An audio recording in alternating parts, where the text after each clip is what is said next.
So medyo na-curious ako dito sa tinatawag nilang okra water mga inday. So magta-try mo ako ng isang baso. Pabalik-balik siya sa FYP ko kasi daw good for the health siya. And for weight loss na rin. So alam niyo naman ako mga inday, ang lakas-lakas kong lumamon, ang hilig-hilig kong magluto at ang lakas-lakas kong lumamon, you know that. So susubukan ko uminom netong okra water morning and before sleep maybe. So hinugasan ko na nga pala itong fresh okra mga inday. Fresh yan ha, sobrang fresh, promise. Tapos hiwain ko lang ng sobrang nipis at ibababad lang natin sa water ng 6 to 24 hours. Pero sa totoo lang, hindi ako fan ng okra sa totoo lang mga inday. Itong finger, ano ba ito? Lady's finger in English. Hindi ako fan ng okra sa totoo lang. Hindi ko siya bet. So yung nilagay ko nga pala mga inday, yan yung tubig na pinakuluan ko kaninang umaga. Hindi po yan hot water. Kumulong tubig na po yan. So let's see. Pagkatapos tatakpan ko lang netong cling wrap dahil baka may pumasok na hindi alam mo na, kaaya-aya.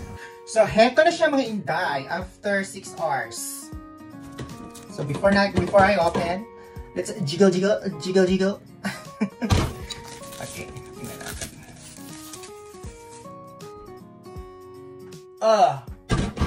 Malamang okra. So, kasabi kasi nila, marami daw health benefits ang okra water. Tingnan natin.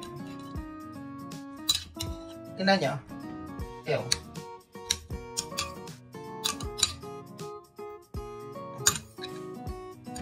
Medyo slimy. I remember something. Actually, uminom na ako kagabi before ako natulog at saka kaninang umaga.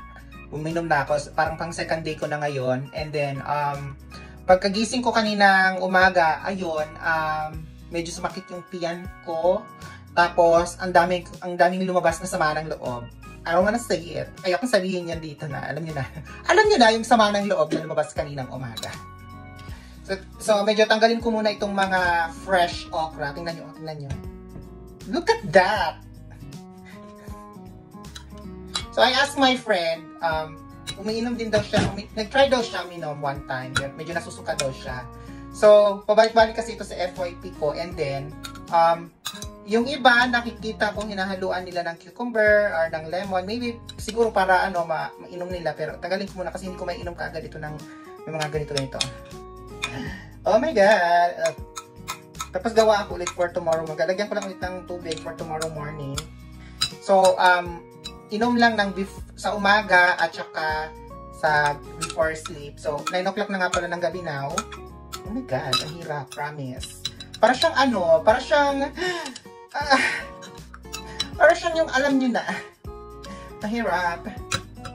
Ayan. Kaya pala may ang hirap kaya pero yun lang.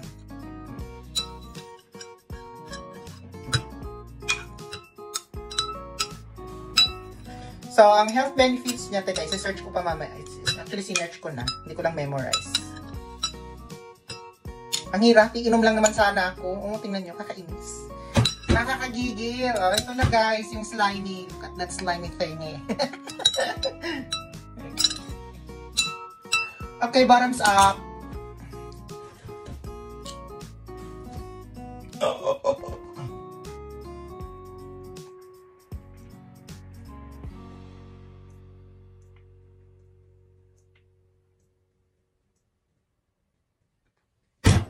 Hindi ako umihiga.